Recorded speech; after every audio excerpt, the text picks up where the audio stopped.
जिन movies की story, direction, acting और twist और टर्न ने सभी को आकर्षित किया। इस वीडियो में हम मूवीज की पूरी स्टोरी को समझेंगे और उसकी एंडिंग को एक्सप्लेन भी करेंगे। तो आज की हमारी मूवी है सेल्फलेस। तो दोस्तों, इस मूवी की खास बात ये है कि यूँ तो ये एक हॉलीवुड मूवी है, पर इस फिल्म के डायरेक्टर है तरसेम सी, जो कि एक इंडियन है। फिल्म की कहानी की शुरुआत होती है एक रेस्टोरेंट से। इस रेस्टोरेंट में अरबपति डेमियन हिल और उनका दोस्त मार्टिन होते हैं। तभी उनसे मिलने एक अन्य व्यक्ति आता है, जो लॉबिंग करके डेमियन हिल से एक कॉन्ट्रैक्ट छीन चुका है। और बातों ही बातों में डेमियन हिल की उससे थोड़ी सी बहस हो जाती है। तब वह व्यक्ति डेमियन को बोल के जाता है, तुम थोड़े ही दिनों बाद मर जाओगे और तुम्हें कोई याद नहीं रखेगा। और वो वहाँ से चला जाता है। तब डेमियन हिल अपने दोस्त मार्टिन से कहता है कि वो गलत था, मैं 6 ही महीनों में मर जाऊंगा, मुझे एक बीमारी है। तो मार्टिन उनसे सॉरी बोलता है। तब डेमियन मार्टिन से बोलते है, कोई बात नहीं, तुमने भी अपने बच्चे को खोया है, मैं तो एक बूढ़ा व्यक्ति हूँ, एक ना एक दिन सभी को जाना होता है। अगले शॉट में मार्टिन डेमियन को कार तक छोड़ने आते हैं। तब डेमियन मार्टिन से पूछता है, क्या तुम्हें शेडिंग के बारे में पता है? तब मार्टिन बोलता है नहीं, और डेमियन वहाँ से निकल जाते हैं। गाड़ी में चलते हुए डेमियन अपने पर्स से एक कार्ड निकालते हैं, जिसके पीछे एक नंबर लिखा होता है, और ये कार्ड फिनिक्स बायोजेनिक का होता है। इसके बाद डेमियन को हम फिनिक्स बायोजेनिक में पाते हैं। तब डेमियन डॉक्टर ब्राइट से पूछते हैं, मुझसे पहले कितने क्लाइंट थे आपके? तब डॉक्टर ऑलब्राइट डेमियन को बोलते हैं, 1 दर्जन से भी कम। और ऐसा बोलते हुए डॉक्टर ऑलब्राइट कहते हैं, हमारे क्लाइंट रईस होते हैं, पर उनको चुनने की यह वजह नहीं होती, हम सिर्फ बेहतरीन लोगों को ही चुनते हैं, जिनमें अच्छा दिमाग होता है और जो दुनिया को कुछ अच्छा दे सकते हैं। फिर वो फ्रिज में एक व्यक्ति की बॉडी दिखाते हैं और कहते हैं, हमने इसे डिजाइन किया है बेहतरीन एक्सपीरियंस देने के लिए। तब वो बॉडी हिलती है और डेमियन डॉक्टर ऑलब्राइट से पूछते हैं, क्या ये जिंदा है? तब डॉक्टर ऑलब्राइट बोलते हैं, फिलहाल ये सिर्फ ऑर्गेनिक टिश्यू का एक बंडल है, सिर्फ और सिर्फ एक जिंदा लाश। तो दोस्तों, मैं आपको बताता हूँ यहाँ किस बारे में बात हो रही है। यहाँ पर डेमियन, जो कि एक अरबपति है, वो बीमारी के कारण जल्द ही मरने वाला है, और डॉक्टर ऑलब्राइट उनके जीवन को बचाने का प्रबंध करता है। मतलब उनकी चेतना, उनकी याददाश्त, उनकी सोच और समझ सब कुछ एक नए शरीर में चली जाएगी, जो शरीर जवान होगा। आगे डेमियन अपना जीवन उस जवान शरीर में जी सकेंगे। इसके लिए डॉक्टर ऑलब्राइट $250 मिलियन फीस लेते हैं, और इस प्रक्रिया को इस मूवी में शेडिंग कहा गया है। आगे डेमियन वहाँ से निकल जाते हैं और वो अपनी लड़की क्लेयर से मिलने जाते हैं, जो कि एक एक्टिविस्ट है। यहाँ पर डेमियन अपनी लड़की को अपने साथ घूमने का कहते हैं, अपनी लड़की को अपने साथ समय बिताने का कहते हैं। तब क्लेयर उन्हें मना कर देती है और कहती है उसे भी बहुत सारा काम है। तब डेमियन क्लेयर को पैसा देने की कोशिश करते हैं। इस बात से क्लेयर नाराज हो जाती है और डेमियन वहाँ से चले जाते हैं। आगे डेमियन अपने ऑफिस में शेडिंग के बारे में सर्च करते हैं, जहाँ उन्हें डॉक्टर फ्रांसिस के बारे में पता चलता है, और वो एक वीडियो में शेडिंग के बारे में कुछ बता रहे होते हैं। उसी वक्त डेमियन बेहोश होकर गिर जाता है, क्योंकि अब उसकी तबीयत बहुत ज्यादा बिगड़ चुकी थी। होश में आकर वो डॉक्टर ऑलब्राइट को फोन लगाते हैं और कहते हैं, मुझे नहीं लगता कि मैं अमर हूँ। तब डॉक्टर ऑलब्राइट कहता है, यदि हमने ये किया तो आप वापस अपनी जिंदगी में लौट नहीं पाएंगे, आपकी पुरानी जिंदगी से जुड़े सारे लोगों से आपको दूर जाना होगा। उसके बाद डेमियन कहता है कि तुम्हें प्रोसीजर के बाद पैसे मिलेंगे। तब डॉक्टर ऑलब्राइट डेमियन को अपना काम खत्म करने को कहता है, और यह भी कहता है कि आपकी मौत की खबर सबको पता लगनी चाहिए। अगले शॉट में डेमियन एक प्लेन में होते हैं और उनके पास एक बॉक्स होता है, और वो अपने दोस्त मार्टिन को वहाँ पर कॉल लगाते हैं, और मार्टिन का फोन बिजी आता है। तब डेमियन मार्टिन को लंच पर बुलाते हैं। आगे डेमियन को एक कब्रिस्तान में दिखाया जाता है और उनके हाथ में वही बॉक्स होता है, और जब डेमियन अपनी गाड़ी में वापस बैठते हैं तब उनके हाथ में बॉक्स नहीं होता, यानी कब्रिस्तान में उन्होंने अपना बॉक्स गाड़ दिया होता है। आगे डेमियन अपने दोस्त मार्टिन से रेस्टोरेंट में मिलते हैं और मार्टिन से बात करते हुए चाय पीकर वो बेहोश हो जाते हैं। डेमियन को डॉक्टर एक अज्ञात स्थान पर ले जाते हैं। वहाँ डेमियन को डॉक्टर ऑलब्राइट मिलते हैं, जो शेडिंग प्रक्रिया से पहले अपने शरीर से सभी तरह के मेटल को डेमियन को दूर करने को बोलते हैं, क्योंकि यदि शरीर से किसी प्रकार का मेटल लगा होगा, यानी अंगूठी, चेन, तो मशीन प्रॉपर काम नहीं करेगी। और यहाँ पर डेमियन और उनके साथ एक जवान बॉडी को एक मशीन में ले जाया जाता है। थोड़ी देर बाद डॉक्टर बाहर एक बॉडी को निकालते हैं। मशीन से बाहर निकलते डॉक्टर उनसे पूछते हैं, आपका नाम? और आवाज आती है डेमियन, पर यह आवाज डेमियन की नहीं होती है, ये उस जवान आदमी की वॉइस होती है, जिसे डेमियन के साथ मशीन में ले जाया जाता है। आगे हम देखते हैं कि वो जवान व्यक्ति अब जीवित हो चुका है और डेमियन की बॉडी अब डेड पड़ी है, मतलब डेमियन अब उस जवान व्यक्ति के शरीर में है। आगे डेमियन से मिलने डॉक्टर ऑलराइट आते हैं, जो कि अब उस जवान बॉडी में है। क्योंकि डेमियन एक नई बॉडी में है तो उनका शरीर अभी प्रॉपर तरीके से काम नहीं कर रहा है, तो उन्हें वहाँ एक्सरसाइज कराई जाती है ताकि वह उसे हैंडल कर सके। डॉक्टर डेमियन को कुछ कैप्सूल भी देते हैं और वो डेमियन को कहते हैं, तुम्हें यह कैप्सूल लेनी पड़ेगी, अगर तुम ये कैप्सूल लोगे तो तुम्हें कोई भी प्रॉब्लम नहीं होगी और तुम्हारा शरीर परफेक्ट काम करेगा। फिर डेमियन को उसकी नई पहचान दी जाती है, जिसमें उसका बदला नाम और उससे जुड़ी कहानियां उसे बताई जाती है, ताकि आगे लोग उसके बारे में पूछे तो वो आगे लोगों को बता पाए। आगे डॉक्टर डेमियन को उसके नए घर पे छोड़ने जाते हैं। साथ ही डेमियन के पर्स में डेबिट कार्ड रखते हैं ताकि वो खर्च कर सके, और उसको वह उसके नए घर पर छोड़ देते हैं, जहाँ उसके पास एक बड़ा घर और उसके पास एक कार होती है, जहाँ डेमियन अपनी लाइफ आराम से जी सके। आगे डेमियन बास्केटबॉल खेलता है। वहाँ डेमियन एक आदमी से मिलता है जो अपना नाम एंटोन बताता है, और डेमियन अपना नाम उसे एडवर्ड बताता है। एंटोन यहाँ डेमियन को बोलता है, तुम मेरे साथ चलो, हम एक दूसरे को जानेंगे, एंजॉय करेंगे। डेमियन मान जाता है। आगे डेमियन कई सारी लड़कियों के साथ समय बिताता है और अपनी लाइफ को एंजॉय करने लगता है। इसी बीच एक रात लैपटॉप चलाते समय डेमियन को युद्ध क्षेत्र दिखने लगता है। उसमें कुछ आर्मी के लोग उसे दिखाई देते हैं। उसे एक फैमिली भी दिखाई देती है जिसमें एक बच्ची और उसकी माँ होती है। उसके पीछे एक पानी की टंकी होती है। ये सारे विजुअल डेमियन को दिखाई पड़ते हैं और उसको उसके विजन आने लगते हैं क्योंकि वो डॉक्टर की दी हुई दवाई को लेना भूल जाता है। आगे डेमियन डॉक्टर ऑलराइट को ये सब बताता है कि उसने एक छोटी लड़की और एक लेडी को देखा है। तब डॉक्टर डेमियन से पूछते हैं क्या तुमने अपनी दवाई टाइम पर ली? तब डेमियन कहता है मैं एक दिन की दवाई मिस कर चुका हूँ। तब डॉक्टर डेमियन को बोलते हैं तुम्हें यहाँ सब बचपन की यादें दिखाई दे रही है और जिस लेटिना औरत को तुमने देखा है वह तुम्हारे पास्ट में वन नाइट स्टैंड होगा जिसे तुम भूल चुके हो। यहाँ डेमियन बोलता है मैंने कब बोला कि वह औरत लेटिना थी। दोस्तों यहाँ पर लेटिना औरत का मतलब लैटिन अमेरिका की औरतों से है। आगे इस बात को काटते हुए डॉक्टर डेमियन को हवाई का टिकट देता है और उसे घूम के आने को बोलता है। डॉक्टर के जाने के बाद डेमियन लैपटॉप पर पंपिंग वाटर टावर सर्च करता है और उसके रिजल्ट में उसे वही इमेज दिखाई देती है जिसके विजन उसे आ रहे थे। डेमियन उस जगह की लोकेशन को देखता है। आगे डेमियन कब्रिस्तान जाकर उस बॉक्स को निकालता है जिसे उसने शेडिंग के पूर्व में गाड़ा था, जिसमें कुछ डेबिट कार्ड और कुछ पैसे होते हैं। डेमियन को लेने एक ड्राइवर उसके घर पर आता है जिसमें वो डॉक्टर के कहने पर हवाई के टूर पर जाने वाला था। डेमियन का ड्राइवर होने के साथ वह व्यक्ति डेमियन पर नजर भी रख रहा था। डेमियन एयरपोर्ट पे उस आदमी को चकमा देकर सेंट लुइस का टिकट लेता है। वहाँ डेमियन को वही घर और वही पानी की टंकी दिखाई देती है और वही घोड़ा दिखाई देता है जिसके विजन उसे आ रहे थे। डेमियन घर के अंदर जाता है।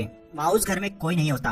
डेमियन को घर के अंदर एक परिवार की तस्वीर नजर आती है। उस तस्वीर में वही आदमी होता है जिस शरीर में अभी डेमियन है।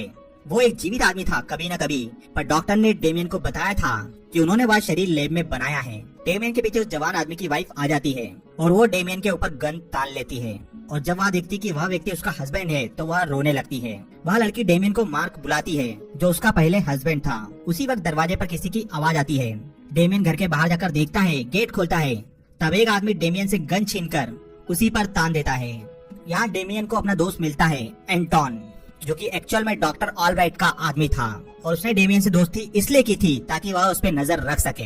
तब डेमियन उससे पूछता है यह औरत मुझे मार के क्यों बुला रही है जबकि मेरी बॉडी लैब में बनाई गई है। यहाँ डॉक्टर ऑलराइट के आदमी उस महिला को बेहोश कर देते हैं और उनके द्वारा डेमियन को बताया जाता है कि इस औरत की बच्ची को बचाने के लिए इनको पैसों की जरूरत थी, इसके लिए हमने उन्हें पैसे देकर इस बॉडी को उसके परिवार से खरीद लिया। आगे डेमियन बोलता है तुमने पैसों के लिए इस आदमी की जान ले ली। तब डेमियन को एहसास होता है कि उसके जीने के लिए किसी और आदमी की जान ली गई है। तब एंटोन, जो कि डॉक्टर ऑलराइट का आदमी है, डेमियन को वहाँ से जाने को बोलता है। तब डेमियन बहाना बनाकर टॉयलेट जाने का बोलता है और बोलता है उसको उसकी दवाई लेनी है और उसके साथ टॉयलेट में डॉक्टर ऑलराइट का आदमी भी जाता है। यहाँ डेमियन उस आदमी पर हमला कर उसे मार देता है और आगे डेमियन की एंटोन से हाथापाई भी होती है। डेमियन सभी आदमियों को मारकर उस औरत को वहाँ से लेकर निकल जाता है। यहाँ एंटोन नहीं मरता है, वो जख्मी हो जाता है। आगे डेमियन उस औरत को बताता है जिसका नाम मैडलिन होता है कि गायब होने के लिए उसने सौदा किया था ताकि वह अपनी बच्ची को बचा सके। तब मैडलिन बोलती है कि उसे तो बताया गया था कि उसका पति डूबकर मर गया। अब तक मैडलिन डेमियन को अपना पति मार के समझ रही थी। आगे ये दोनों मैडलिन की बच्ची को लेने उसको स्कूल जाते हैं और रात में किसी जगह पर ठहरते हैं। यहाँ डेमियन फिर शेडिंग के बारे में सर्च करता है और उसे डॉक्टर फ्रांसिस का वीडियो मिलता है। डॉक्टर फ्रांसिस के चश्मे का हाथ लगाने और बालों को झटकने का तरीका बिल्कुल डॉक्टर ऑलराइट से मिलता जुलता लगता है। तब डेमियन को पता चलता है कि डॉक्टर ऑलराइट ही डॉक्टर फ्रांसिस है। चूँकि डॉक्टर फ्रांसिस की बॉडी अब बूढ़ी हो चुकी थी तो उन्होंने अपने ही स्टूडेंट की बॉडी का यूज किया और डॉक्टर फ्रांसिस आज भी अपने स्टूडेंट की बॉडी में जी रहे हैं, जिसे सब डॉक्टर ऑलराइट के नाम से जानते हैं। इस वीडियो में डॉक्टर फ्रांसिस का वह स्टूडेंट भी डेमियन को दिखाई देता है। लैपटॉप से ही डेमियन को डॉक्टर फ्रांसिस की वाइफ के बारे में पता चलता है। अगले दिन डेमियन डॉक्टर की वाइफ से मिलने जाता है, मैडलिन और उसकी बच्ची को कार में बिठाकर। तब डॉक्टर फ्रांसिस की वाइफ डेमियन से मिलती है और वो डेमियन को बताती है कि तुम और डॉक्टर फ्रांसिस का स्टूडेंट बहुत हैंडसम है। डॉक्टर फ्रांसिस का स्टूडेंट मुझे हर हफ्ते मिलने आता है जिसका नाम वो डॉक्टर ऑलराइट बताती है। आगे डेमियन डॉक्टर ऑलराइट का पता पूछता है। तब डॉक्टर फ्रांसिस की वाइफ डेमियन को डॉक्टर ऑलराइट का नंबर देती है और डेमियन ऑलराइट को कॉल कर बुलाता है, जो कि एक्चुअल में डॉक्टर फ्रांसिस होता है। यहाँ पर डॉक्टर ऑलराइट आता है, वहाँ पर डेमियन भी होता है। डेमियन ऑलराइट को दरवाजा बंद करने को कहता है और उनसे टेबलेट मांगता है और डेमियन डॉक्टर ऑलराइट को बोलता है कि उसने कभी दूसरों का दुख नहीं चाहा। तब ऑलराइट डेमियन से कहता है मैं भी सिर्फ लोगों की भलाई के लिए काम करता हूँ। मैं उन दिग्गजों को इस दुनिया में मौजूद रखना चाहता हूँ जिन्हें दुनिया खो चुकी है, जैसे आइंस्टाइन और स्टीव जॉब, जिनके शरीर ने काम करना छोड़ दिया। अगर वो आज भी इस दुनिया में होते तो वो क्या क्या हासिल नहीं कर लेते। तब डेमियन डॉक्टर ऑलराइट को उसकी लैब में ले जाने को कहता है। तब ऑलराइट का आदमी डेमियन को गन पॉइंट पर पकड़ लेता है। डेमियन को नीचे ले जाया जाता है, जहाँ डेमियन और ऑलराइट के आदमियों में हाथापाई होती है। इन आदमियों में एक एंटोन भी होता है जो शेडिंग के द्वारा अब दूसरे शरीर में जा चुका है, जिसे डेमियन उसके लॉकेट से पहचान लेता है। डेमियन उससे उसकी टेबलेट लेकर जाने लगता है और तब एंटोन मेडिलिन से अपने हस्बैंड की सच्चाई पूछने को कहता है। डेमियन मेडिलिन और उसकी बच्ची को वहाँ से लेकर चला जाता है। डेमियन उसे सच बताता है। वो बताता है कि मैं तुम्हारा पति नहीं हूँ, मेरा नाम डेमियन है और वही उसके पति की बॉडी में है। डेमियन यहाँ मेडिलिन से कहता है कि उसे नहीं पता था कि वह उसका पति है। उसे बताया गया था कि उस बॉडी को एक लैब में बनाया गया है।